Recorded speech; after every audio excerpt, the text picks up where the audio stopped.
بسم اللہ الرحمن الرحیم۔ السلام علیکم۔ اشفاق احمد صاحب کہتے ہیں جب آدمی کے وجود پر بہت سال کی بڑی دھول جم جاتی ہے تو پھر وہ اپنے ارد گرد اپنے ماحول میں سے ایسی چیزیں تلاش کرنے لگ جاتا ہے جو بڑی گرد آلود ہو چکی ہوتی ہیں، اور اس کی آرزو یہ ہوتی ہے کہ یہ چیزیں صاف ستھری ہو کے پھر سے ترتیب سے رکھی جائیں، لیکن میرا وجود اتنا صاف ستھرا ہو کے ویسی ترتیب سے نہیں رہ سکتا۔ کچھ ایسا ہی میرے ساتھ پرسوں ہوا۔ میں اپنی پرانی کتابوں کی الماری کو صاف کر رہا تھا تو اس میں سے ایک کتاب بڑے پیارے محبوب دوست اور اس سے بڑے شاعر کی نکلی، اور میں اسے دیکھنے لگا اور ماضی کے کافی دور پہنچ گیا۔ اس میں ایک پرچی پر چھوٹی سی نظم لکھی ہوئی تھی۔ یہ نظم ہمیں اپنے زمانے میں بہت ہی پیاری اور بہت ہی اچھی لگا کرتی تھی، اور ہم اس کو لہک لہک کر اور چہک چہک کر پڑھا کرتے تھے، لیکن اب بالکل ہمارے ذہن سے یہ چیز نکل چکی تھی۔ اس پر وقت کی دھول جم چکی تھی۔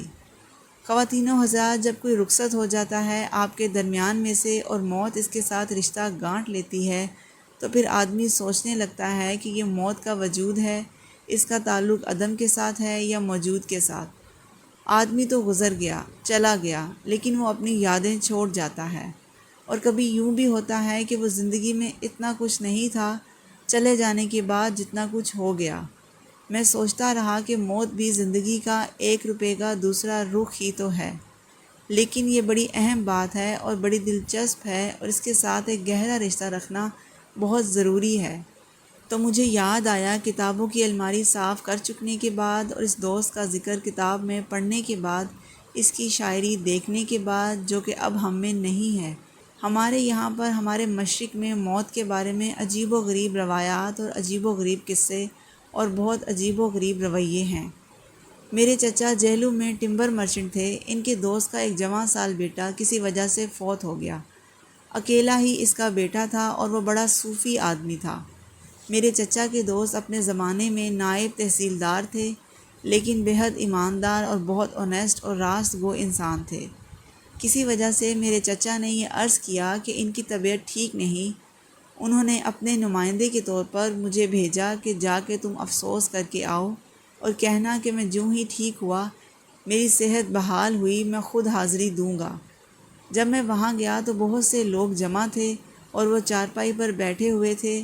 میں جب ان کے قریب پہنچا تو انہوں نے پہچانا اور مجھے کہنے لگے، اشفاق میاں دیکھو، ہم جیت گئے اور سب دنیا ہار گئی، ہم کامیاب ہو گئے، اور باقی کے سب لوگ بڑے بڑے ڈاکٹر، بڑے بڑے حکیم اور بڑے بڑے نامی گرامی طبیب ہار گئے۔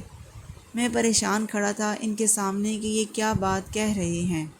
کہنے لگے، دیکھیے ہمارا یار جیت گیا اور سارے ڈاکٹر فیل ہو گئے، ہم ایک طرف تھے اور یہ لوگ سارے ایک طرف تھے۔ وہی ہوا جو ہمارے یار نے چاہا، جو اللہ نے چاہا وہی ہم نے چاہا۔ میرے رونگٹے کھڑے ہو گئے، میرے پاؤں تلے سے زمین نکل گئی۔ ایک اکلوتا اس کا بیٹا جوان سال اور بار بار یہی بات کہہ رہا ہے۔ کچھ وقت ایسی کیفیت درد کی اور کرب اور الم کی بھی ہو سکتی ہے، لیکن یہ انداز بتاتا تھا کہ وہ یہ بات اندر سے کہہ رہے ہیں اور اس کے اوپر ان کا پورا ایمان ہے، اور وہ ہل نہیں رہے ہیں اس مقام سے، اور کہتے تھے جو اللہ نے کیا ہے وہی درست ہے اور وہی ٹھیک ہوگا، جو اللہ کرے گا۔ چونکہ ہم اللہ کی سائڈ کے ہیں، اس لیے جب اللہ کامیاب ہوتا ہے اور وہ ہر بار کامیاب ہی ہوتا ہے تو ہم کامیاب ہو گئے ہیں۔ یہ میرے لیے ایک عجیب بات تھی۔ میں اس وقت ایف اے کر چکا تھا، لیکن نہ میرے پاس الفاظ تھے، نہ میں بڑے سلیقے سے ان کے ساتھ افسوس کر سکتا تھا جس کے لیے مجھے بھیجا گیا تھا۔ افسوس کے لیے جب میں کھڑا رہا، انہوں نے چائے پلائی، کھانا وہاں کھلانے کا رواج تھا۔ اگلے دن واپس آئے، میں نے آ کر ساری بات چچا سے کہی۔ انہوں نے کہا کہ وہ بہت مضبوط اور اللہ کو ماننے والے شخص ہیں۔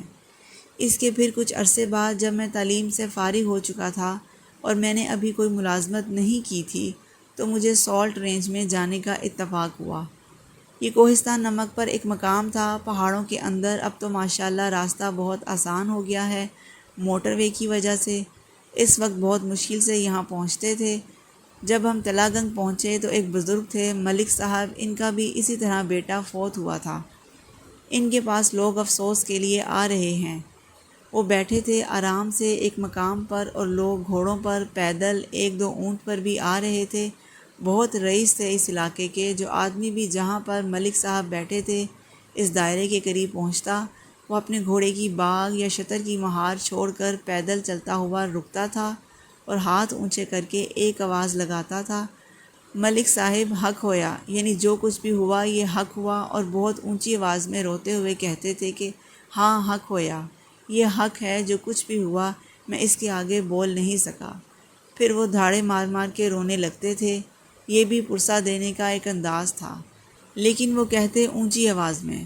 اب بھی یہ رسم ہے کہ جب کوئی فوتگی ہوتی ہے تو وہ آنے والا پرسہ دینے والے کو بہت اونچی آواز میں کہتے ہیں کہ ملک صاحب حق ہویا، اور وہ جواب میں یہ کہتا ہے کہ بالکل ٹھیک ہے، جو کچھ ہوا حق ہوا۔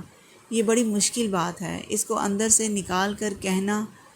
وہاں عورتیں بیٹھی ہوئی تھیں، بڑا جمع غفیر تھا، اور عورتوں کے دل نازک ہوتے ہیں۔ روتی ہوئی آتی تھیں، لیکن وہ بھی سارے ہاتھ کی انگلیاں ہلا کر کہتی تھیں بی بی حق ہوا، حالانکہ ان کا دل ہی نہیں تھا۔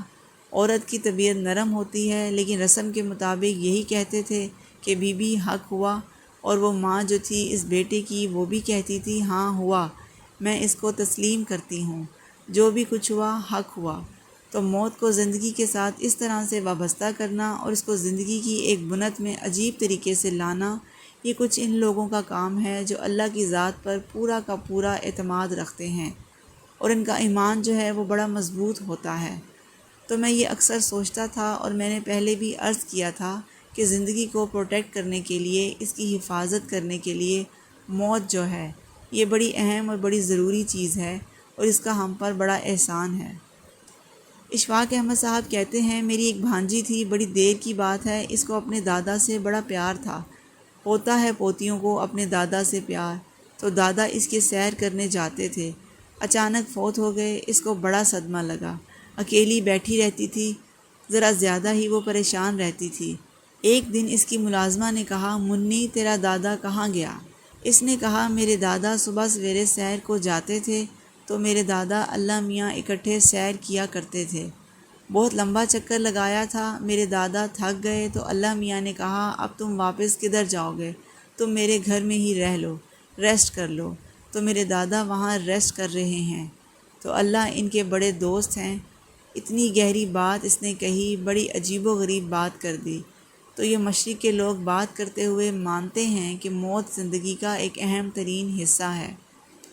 1948 میں گورنمنٹ کالج میں پڑھتا تھا۔ پاکستان نیا نیا بنا تھا اور قائد اعظم ابھی زندہ تھے۔ تو کالج میں ممتاز مفتی آیا سائیکل ہاتھ میں پکڑے ہوئے، تو مجھے کلاس کے باہر بلا کر کہنے لگا تم فارغ ہو؟ میں نے کہا کالج سے فارغ ہونا کوئی ایسی بات نہیں۔ اس نے کہا ذرا چلتے ہیں، میں آیا ہوں پنڈی سے کہ مجھے خبر لینی ہے ایک بزرگ کی، ان کی طبیعت خراب ہے، میں ان سے ملنا چاہتا ہوں۔ میں نے کہا چلو ہم اکٹھے چلتے ہیں۔ مجھے یاد پڑتا ہے کرشن نگر میں گئے، وہاں ایک جگہ تھی لولی لاج، پرانے وضع کے گھر تھے۔ تو اس کے اندر گئے، ایک ذرا سے تاریک کمرے میں ایک بزرگ پرانے وضع کے پلنگ کے اوپر لیٹے ہوئے تھے، جس میں شیشہ وغیرہ لگا ہوتا تھا۔ بزرگ کافی تکلیف میں نظر آتے تھے۔ ان کی چارپائی یا پلنگ کے گرد ان کے دوست بیٹھے ہوئے تھے، جو مسجد میں دوست بن جاتے ہیں۔ زندگی میں ایک تو آپ کے دوست وہ ہوتے ہیں جو آج کل ہیں، اور جب آپ ریٹائرڈ ہوں گے تو پھر وہ آپ سے دور ہو جائیں گے۔ تو اس وقت ہمارے سیانے یہ رائے دیتے ہیں کہ جب آپ ریٹائر ہو جائیں تو کم از کم اس وقت مسجد میں جانا شروع کر دیں، اور وہ ایک ایسا قیمتی مقام ہوتا ہے کہ آپ کی نئی فرینڈشپ ڈیولپ ہوتی ہے، اس سے پہلے کبھی بھی نہیں ہوتی۔ ٹھیک ہے نا؟ نئی دوستی پیدا کریں، اور نئی دوستی کا پیدا ہونا بڑی تقویت کا باعث ہوتا ہے۔ خیر وہ دوست تھے، سامنے ان کی بہو اور بیٹا کھڑے تھے۔ بہو بڑی زاروں کے تار رو رہی تھی۔ تو ممتاز مفتی نے جا کر کہا میں ممتاز ہوں؟ انہوں نے کہا ہاں ہاں میں نے پہچانا ہے۔ ممتاز مفتی کہنے لگے آپ کی طبیعت کیسی ہے؟ کہنے لگے میرے گردوں نے کام کرنا بند کر دیا ہے، یہ مکمل طور پر فیل ہو گئے ہیں، اور میرا لیور جو تھا اس کا چوتھائی حصہ کام کرتا تھا، اب وہ بھی کام نہیں کرتا، اور سانس جو ہے میری وہ ٹھیک ہے، ہاں دل بھی ٹھیک ہے، لنگس کے اندر جو ریشہ ہے وہ منجمد ہوتا جا رہا ہے، انہوں نے کہا کہ یہ حکم ہے کہ جو تم سے کوئی احوال پوچھے تو جزیات کے ساتھ بیان کر دو۔ یہ میں نے جزیات کے ساتھ آپ کو بیان کر دیا۔ ویسے میری کیفیت اللہ کے فضل سے بہت اچھی ہے، واقعی میں ٹھیک ہوں، اس پر راضی ہوں، لیکن چونکہ حکم ہے بتا دو تو میں نے بیان کر دیا۔ تو وہ بہو جو کھڑی تھی بیچاری نرم دل لڑکی، وہ رونے لگی۔ وہ کہنے لگے تم گھبرایا مت کرو، میں ٹھیک ہوں۔ میں ینگ تھا، بہت ینگ تھا، اس وقت مجھے بہت گھبراہٹ طاری ہوئی۔ ایک آدمی کو اس طرح سے لیٹے ہوئے دیکھ کر، اس کو جاتے ہوئے دیکھ کر، باقی جو لوگ تھے حوصلہ مند لوگ تھے، وہ کہنے لگے نہیں شیخ صاحب انشاءاللہ آپ ٹھیک ہوں گے۔ کہنے لگے ہاں کیوں نہیں، میں ٹھیک ہوں۔ پھر انہوں نے ذرا سا اونچے ہو کر وہ جو ڈھو ہوتی ہے اس کا سہارا لے کر اپنی پگڑی کو ہاتھ سے اٹھا کر اس پگڑی کو سر پہ رکھ لیا۔ بڑی اچھی وہ پگڑی باندھی ہوئی تھی، سر پر رکھ کر بیٹھ گئے اور سب کو ایسے دیکھنے لگے۔ میں بھی کھڑا تھا، ممتاز مفتی کی طرف ہاتھ بڑھا کر کہنے لگے اچھا جی السلام علیکم۔ سب سے ہاتھ ملایا، دوستوں سے، میں بھی شامل تھا ان میں، تو کہا اچھا جی صاحبزادے السلام علیکم، اور پھر ڈھول لگا لی اور پگڑی بندھی ہوئی ویسی کی ویسی آنکھیں بند کر لیں اور خوشی کے ساتھ اللہ کو پیارے ہو گئے۔ بالکل کوئی جھگڑا نہیں، کوئی کچھ نہیں۔ تو میں جو کہ متجسس تھا، نوجوان تھا، میں نے کہا یہ پگڑی ان کی ایسے پھنسی ہوئی ہے، اتار دیں۔ تو ان کے جو دوست تھے کہنے لگے نہیں نہیں۔ میں نے کہا جی یہ پگڑی مجھے سمجھ نہیں آئی۔ کہنے لگے یہ موت کی تقدیس کے طور پر اس کی عزت افزائی کے لیے، ننگے سر برا لگتا ہے، اب وہ آ رہی ہے تو اچھا نہیں لگتا، اس لیے مشکل سے اٹھا کر انہوں نے سر پر لے لی ہے۔ یہ ساری باتیں ہو چکیں، تو اب جہاں سے بات چلی وہ آپ سے عرض کروں کہ میں الماری صاف کر رہا تھا۔ آپ کے لیے یہ بھی سوچنے والی بات ہے چلا میں کہاں سے تھا اور پہنچ کہاں گیا۔ یہ بڑی عجیب و غریب چیزیں ہوتی ہیں۔ میں تو الماری صاف کرتا ہوا ایک یاد لے کر آ گیا۔ میں آپ کا شکریہ ادا کرتی ہوں مجھے سننے کے لیے۔ اللہ تعالیٰ آپ کو آسانیاں عطا فرمائے اور آسانیاں تقسیم کرنے کا شرف عطا فرمائے۔ سب سے ہاتھ ملایا، دوستوں سے، میں بھی شامل تھا کے بارے میں تھی، ان میں، تو موت کے کہا بارے میں اچھا تھی۔ جی میں نے صاحبزادے سوچا آپ کے السلام ساتھ علیکم۔ شیئر کروں۔